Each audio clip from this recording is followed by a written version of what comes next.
Hello, my name is Laurence. I'm a British expatriate residing in the United States, and I have a confession to make. It's a big one, huge actually. I've lived in the States now for about 7 years, a move that was both courageous, I felt, and exciting. But in that time, I have engaged in dealings that many would consider to be inappropriate.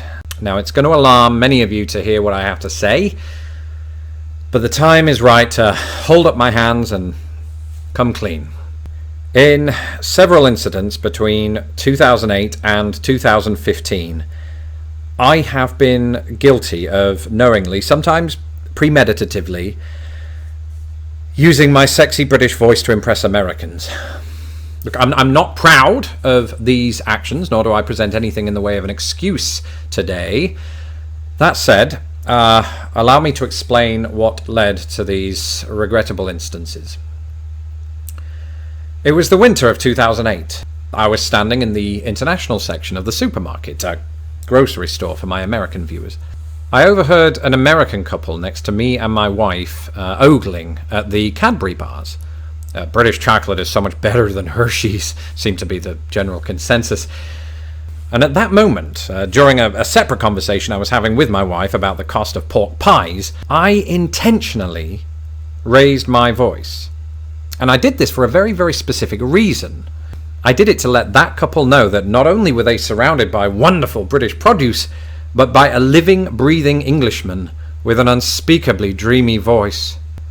I realize now that while my voice is indeed a thing of immense perfection, in that moment I abused my position as a British expat.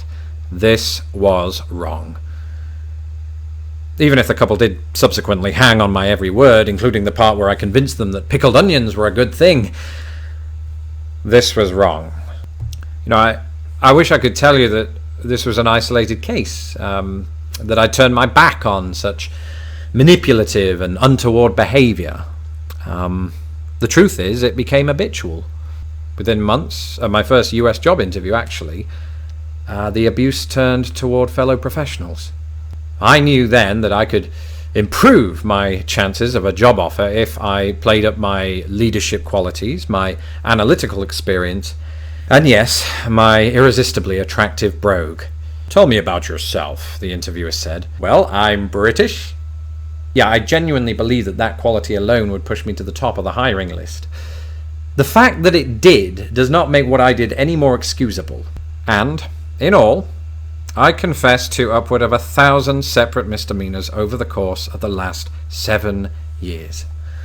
The most recent of these took place approximately 2 days ago, when I was boarding a bus and noted to the bus driver that I was short on change. You know where this is going. Fooled by the majestic quality of my dialect, the driver allowed me to ride for free, and no one else on the bus questioned a thing. This was wrong. But now that I think about it, that wasn't the most recent occurrence. The most recent occurrence is happening right now, in this documentary. This is my confession. I am manipulating you. Yes, you. Into caring about what I have to say. How? Because no matter what rubbish comes out of my mouth, you will always be susceptible to my greatest weapon, the British accent.